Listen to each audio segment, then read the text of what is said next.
ağaçları daha 2 ay önce sökülürken para etmiyor diye İstanbul'da insanlar tanesi 30-40 liradan portakal yemek ya da limon yemek zorunda kaldılar. Niye? Çünkü tarım burada maalesef ki para etmedi. Çiftçi burada yok sayıldı. İşte bunun etkisi Türkiye'de oldu. Türkiye aç kaldı ya da Türkiye pahalı yemek zorunda kaldı. Mersin bunları duyurmaya çalışıyor. Biz dış basın temsilcileriyle burada çok fazla haber yapma istekleriyle karşılaşıyoruz ve orada daha çok gündem oluyor.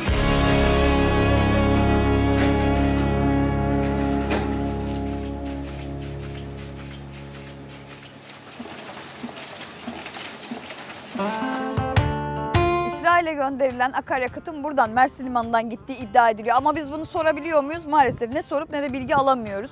Öte yandan Akkuyu Nükleer Santrali'nde çok büyük skandallar, iddialar olduğu gündeme geliyor. Zemin çatlaklarından tutun da iklim değişikliğini etkileyecek büyük facialara neden olabilecek sonuçlarla ilgili bilgi alabiliyor muyuz, sorabiliyor muyuz? Maalesef. Bugün Mersin üzerinden yapılan Lübnan'daki tahliyelerle ilgili kaç kişi geldi? Burada kalacaklar mı? Ne kadar kalacaklar? Kapalı kapılar arkasında bir takım hesaplar yapılıyor. Anlaşmalardan geri dönülüyor. Ama bize etkisi ne olacak? Mersin'e ne olacak? Bölgeye ne olacak? Orta Doğu'ya ne olacak? Türkiye'ye ne olacak?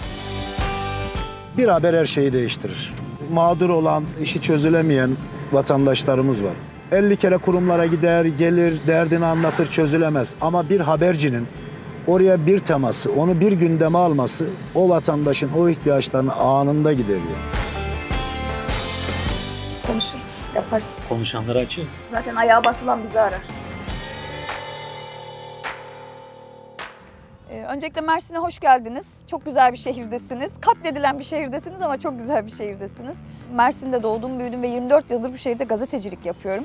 Mersin'de şu an en önemli fikri takibini yaptığımız, uzun süredir işlemeye çalıştığımız konuların başında tabii ki de Akkuyu Nükleer Güç Santrali geliyor. İşte Akkuyu Nükleer Santral'de bugün 30 bin işçi çalışırken hala sendika yok. Türkiye'de haber olmadı, dış basında haber oldu. İngiltere'de toplanan çöpler geri dönüşüm amaçlı yakılması için dünyanın farklı yerlerine gönderiyor. Bu noktalardan biri de Adana Mersin bölgesi, Çukurova bölgesi. Çünkü bizim burada geri dönüşüm tesisi çok fazla. Oradaki sivil toplum kuruluşlarından biri hatta bu çöplerin içerisine çip yerleştiriyor. Ve bu çip Mersin'de ve Adana'da çıkıyor. Türkiye'deki durumun vehametini İngiliz televizyon kuruluşu bir programla ekrana taşıdı. İngiliz gazetecilerin çektiği görüntülerde çöplerin doğaya bırakıldığı görüldü.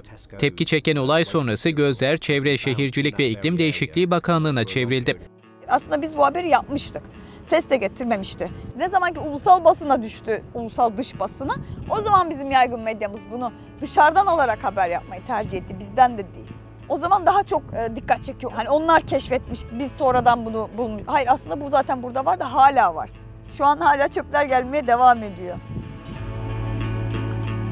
Yani burada diyorum ya, zor şartlar. Ben şimdi burada çekim yaparken yani yükseklik çok ciddi bir yükseklik. Yani kendinizi bir süre havada kuş gibi hissedersiniz de sonra yere çakılıyorsunuz maalesef. Ve burası Pamuklu Barajı. Kurak geçen bir dönem oldu.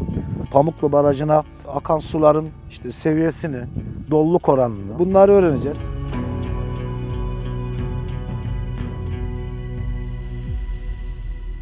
Gazeteciliğe ilk gazete dağıtarak başladım.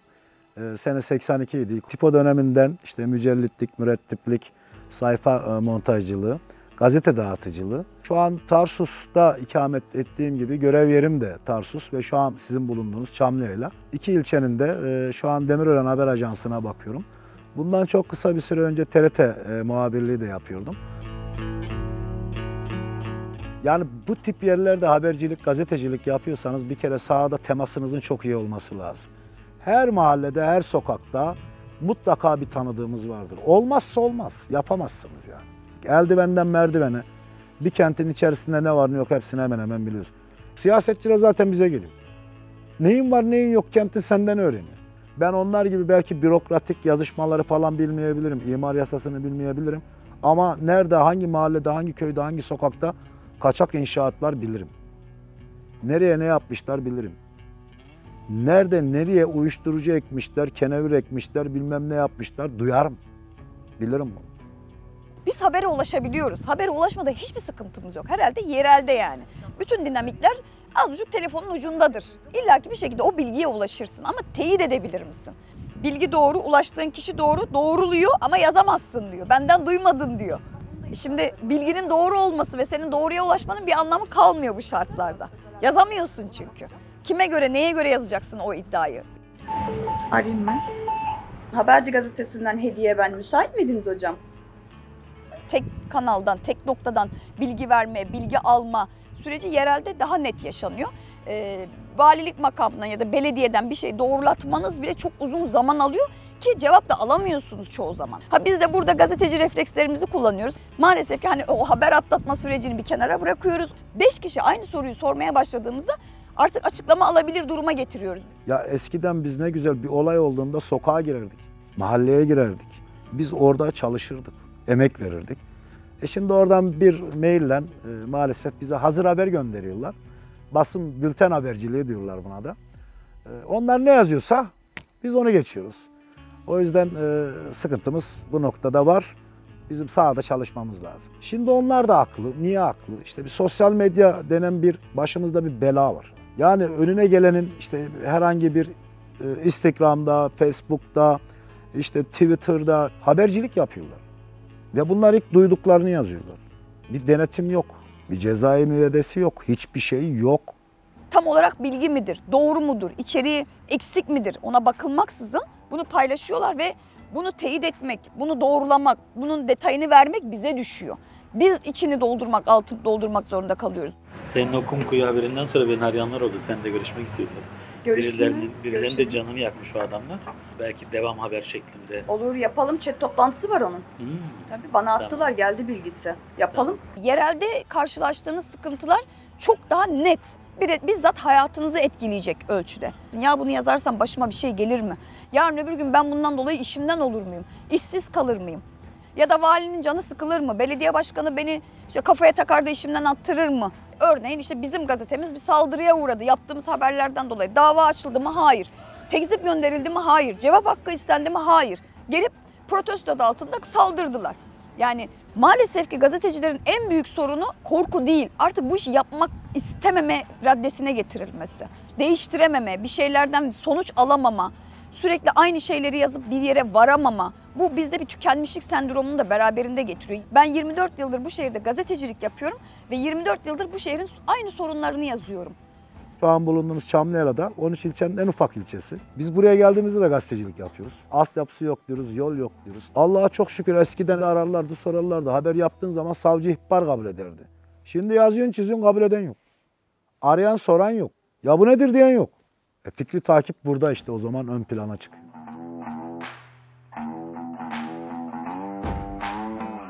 Sayın Müdürüm merhaba. Şu an Sinop Kalesi'nin önündeyim. Çekim yapmak için geldim. Bununla ilgili tarihi bilgi almam lazım sizden.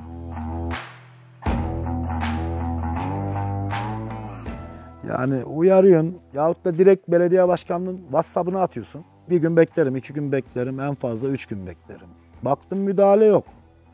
Verdin miydi haberi ondan sonra hemen geliyorlar. Devletin menfaatlerini koruma noktasında gerekirse ben devletin kurumuyla, amiriyle de, kaymakamıyla da otur istişare ederim. Vermemem gereken bir haberse vermem. Devletimi ilgilendiren bir şeyse vermem. Devlet adı altında da ya ben devletim deyip de sen de işte garibana baskı yaparsan senin haberini veririm ben o zaman. Şu anda hani gücünü yetiyor dediğimiz bir sistem var Türkiye'de. Üzerinizde de hukukla da gelebiliyorlar. Sürekli bir işte yayın durdurma, içerik engelleme, sansür uygulamalarına karşı karşıya kalıyoruz yani. Yaptığımız bir haber daha bir saat geçmeden işte hemen bir farklı mahkeme kararı elinize ulaşabiliyor. Bir yandan da ambargoya, saldırıya maruz kalıyorsun. Yani ben baro başkanını eleştirdiğim için benim baroya girişimi yasakladı. Bana basın bülteni göndermeme kararı aldı. Sizi belediyeye sokmuyor. Ya da toplantılarına almıyor. Sizi dışlıyor. İlanınızı kesiyor. Patronunuz da sizi karşı karşıya getiriyor.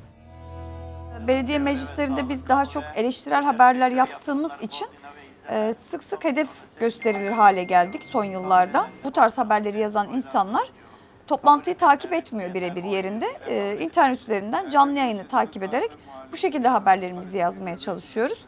Yani o kadar sık bu şiddet içerikli şeyleri yaşar hale geldik ki müdahaleleri hani canımıza tak etti. Bir şekilde haberi kurtarmaya çalışıyoruz. Eski gazeteler yani yayınlar sahipleri hepsi gazeteciydi. Şimdiki gibi yani iş adamı değillerdi. Sahibinin gazeteci olduğu bir yerde sen gazetecilikten başka bir iş sunamazsın. İş adamının beyni neye gider? Ticarete gider. Şimdi gazeteleri ticari bir amaç olarak kullanıyorlar. Yani bugün bir haber satma olayı var ya. Haberi parayla yapmak gibi bir olay var. İşte Tarsus'ta bir hafta önce sanayiyle ilgili bir açılış oldu. Çok ciddi paralar yatırılmış bazı medya kuruluşlarına. Eskiden öyle miydi? Bir istihdam yarattığı için bir iş yeri açılacağında biz gazeteciler oranın haberini yapmak için erkenden giderdik. Yerel basının en büyük sorunu ayakta kalabilmek, durabilmek, var olabilmek aslında. Var olduktan sonra sansürle karşılaşıyorsun. Var olduktan sonra işini, mesleğini daha iyi yapmaya uğraşıyorsun. Hani bugün 37 yıldır var olan bir gazeteyi biz hala kaybedebilir miyiz tehlikesiyle her gün kapısını açıyoruz. Yani ya da bugün başımıza ne gelecek tehlikesiyle kapısını açıyoruz. Kağıt ithal, boya ithal, elektrik almış başını gitmiş, ücretler deseniz aynı şekilde. Birçok gazete kendi matbaasını kapatıp ortak matbaalarda gazetesini bastırmak zorunda kalıyor. Burada bizim 1972 model bir Heidelberg Alman makinemiz vardı ki Türkiye'nin en bilindik matbaa makinelerinden biridir bu. Biz bunu maalesef ki hurdacıya kilosu 8 liradan demir olarak satarak elden çıkartabildik. Ne bir müzeye verebildik ne kendimiz saklayabildik. Terzi söküğünü dikemez denir. Gazeteciler herkesin hakkını, hukukunu savunurken kendi hak ve hukukunu savunamaz, savunmaz da. Bir böl parçala yönet anlayışı vardır yıllardır Anadolu'da, özellikle yerel medyada. Farklı işte 3-5 cemiyete bölünür, farklı yapılara bölünür, dernekler, farklı gruplaşmalara bölünür ki bir araya gelip tek güç olamasın. Sendikalar özellikle İstanbul'da, Ankara'da, İzmir'de belli metropollerde yoğunlaşmış durumdalar. Yaygın medya üzerinden bu işi götürmeye çalışıyorlar, örgütlülüğü. Taşra'da halbuki bugün 3000 civarında yayın varken bunların her birinde 2 kişi dahi çalışan olduğunu düşünseniz ki 6 kişi çalıştırmak zorundalar, binlerce insan eder. Ama sendikalar yüzünü buraya dönmüyor. Niye? Çünkü uğraştırır, zorlu. Yola gideceksin. Kapı kapı gezeceksin çünkü. Bununla uğraşmıyorlar. Bütün bu zorlukları niye çekiyorum? İşte bulaştık artık, yani içimize işledi. Hani o zehir kana girdi deriz ya. Biraz ondan yapıyoruz. Ben bu işten başka bir iş yapamam. Ben hiç emekli olan gazeteci büyüğümü görmedim. Ya, bu iş ayrı bir iş. O için zorluklar da bize bazen böyle şey gibi geliyor. Ne derler ona? Fantazi gibi geliyor ama yapıyoruz.